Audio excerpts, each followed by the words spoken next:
ទេសនាគ្រប់គ្នាក្រុមអ្នកភូមិសៀមកំពុងតែមានការភ្ញាក់ផ្អើលនិងភ័យខ្លាចរន្ធត់ជីវិតខ្លាំងណាស់ទាក់ទងទៅនឹងមេរុចំណាស់ទ្រុឌទ្រោមមួយកន្លែងស្ថិតនៅក្នុងតំបន់វត្តប្រាសាទសិទ្ធថារាមគឺជាវត្តបុរាណសៀមដែលស្ថិតក្នុងខេត្តសុរាษฎร์ធានីដោយក្រុមអ្នកភូមិសៀមមានជំនឿថាមេរុចំណាស់នោះគឺមានដួងព្រលឹងវិញ្ញាណខ្មោចដ៏កាចសាហាវខ្លាំងណាស់នៅចាំថែរក្សាមេរុនោះគ្រប់ពេលវេលាតែម្ដង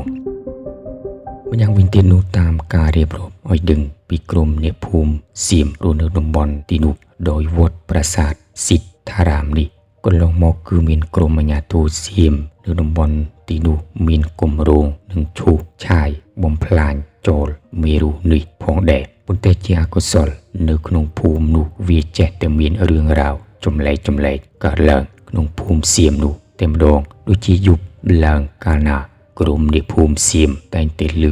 សំឡេងឆ្កែលូរហូតដល់ចុងភូមិហើយនឹងមានក្រុមអ្នកភូមិសៀមខ្លះពួកគេក៏ឃើញភ្លើងចម្លែកដែលហោះជុំវិញមេរុចំណាស់នោះនិងមានភ្លើងខ្លះបានហោះចេញពីតំបន់មេរុចំណាស់នោះចូលទៅក្នុងភូមិប្រជាជនសៀមជាច្រើនតំបន់ហើយក្រុមអ្នកភូមិសៀមខ្លះពួកគេក៏បានធ្លាក់ខ្លួនឈឺយ៉ាងធ្ងន់ធ្ងរតែម្ដងដោយនៅពេលពួកគេបានរៀបចំគម្រោងនិងឈូសឆាយព្រមទាំងបំផ្លាញគំតិចចោលនៅព្រះមេរុចាស់នេះដោយនៅពេលវេលាយប់ឡើងក៏មានក្រុមប្រជាជនសៀមយល់សប្តិឃើញមនុស្សចាស់ជរាសក់សជាច្រើនទាំងប្រុសទាំងស្រីធ្វើដំណើរចេញពី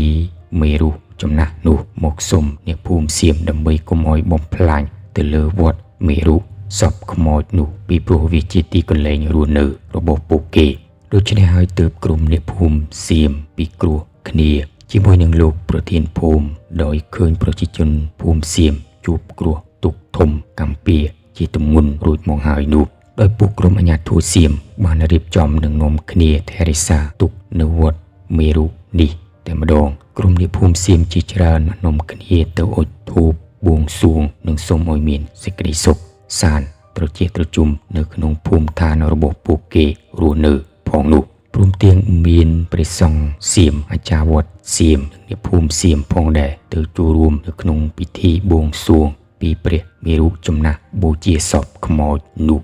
ដើម្បីសូមឲ្យព្រលឹងវិញ្ញាណខ្មោចទាំងឡាយនៅចាំថែរក្សាមេរុនោះសូមកុំឲ្យធ្វើបាបប្រជាជនសៀមតទៅទៀតនិងសូមឲ្យប្រជាជនសៀមរស់នៅក្នុងភូមិតំបន់ទីនោះរស់នៅសុខសាន្តតរៀងទៅ